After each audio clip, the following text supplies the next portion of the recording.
Bonjour à tous, j'espère que vous allez bien. On va parler de la marque Honda et des CRF 300L et 300 Rally qui sont un petit peu revus pour 2025 avec l'arrivée d'Euro 5, etc. Comme beaucoup de motos, pas beaucoup d'évolution, mais quelques petits trucs sympas qui arrivent, dont réglage des suspensions, gestion de la chaleur révisée, parce que c'est vrai que ça faisait une moto un petit peu chaude. Vas-y, let's go, on en parle. Donc vous avez des clignotants à LED aussi en plus sur cette moto par rapport à avant et un éclairage bien mieux du compteur. Monocylindre de 286 cm3, toujours 27,3 chevaux, 26,6 Nm de coupe pour 142 kg à sec, 153 avec le plein, 6199 € pour la version de base. C'est une moto vraiment super cool, je l'ai essayé, l'ancienne version, c'est exactement la même chose. Ça n'a pas trop de puissance, mais c'est largement suffisant, vous pouvez rouler même sur la route ou autre, avec une sixième assez longue, j'ai pris 120, je sais plus, et ça m'a posé aucun problème, je me suis même amusé beaucoup sur route pour pas vous mentir avec. Donc voilà, j'ai fait des petites glisses de l'arrière, tout ça, franchement, ça reste une moto ultra fun. Bien entendu, ce n'est pas un foudre de guerre, vous n'allez pas faire des gros wheelings juste à l'axel et tout ça.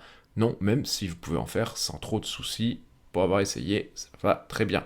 Mais bon, c'est pas ce qu'on lui demande, hein. C'est un trail qui passe un peu partout avec un débattement assez important, une, une garde au sol assez haute. Franchement, vous pouvez tout faire avec ce genre de moto. J'avoue, il manquerait peut-être un tout petit peu de puissance pour pouvoir aller un peu plus sur la route. Genre, voilà, et le poids, mais elle est quasiment parfaite. On lui en demande pas beaucoup plus. Elle est à un prix très raisonnable, vraiment palier, hein. Elle est à moins de 6500 €. Franchement, elle fait largement le taf. Vous avez la puissance à 8500 tours minute et le couple à 6500 tours minute. Donc assez haut quand même pour un monocylindre. Mais bon, faut pas non plus s'attendre à grand chose. Ça reste un très très petit moteur. Et franchement, il a de la ressource ce moteur. Vous attendez pas à un truc complètement mou, malgré le peu de puissance et le peu de coupe. Franchement, ça marche pas mal. Refroidissement du moteur amélioré avec une réorientation du ventilateur du radiateur. Gestion de la chaleur dégagée par le moteur aussi améliorée, avec des écopes latérales. C'est vrai que ça donnait rapidement chaud aux jambes, surtout quand il faisait bien chaud, et dans la forêt, etc. Le moteur a fait très rapidement très chaud, c'était le défaut. Là, ils l'ont corrigé apparemment, donc ça c'est cool. Côté sigle, acier à simple berceau dédoublé conservé, hein, pour le cadre. Géométrie poids-plume des deux modèles, bon pareil. Les suspensions Showa par contre à débattement de 260 mm, donc ce qu'on disait assez important. Nouveau réglage adopté pour la fourche inversée. Et l'amortisseur associé, vous avez quand même une assez grosse fourche.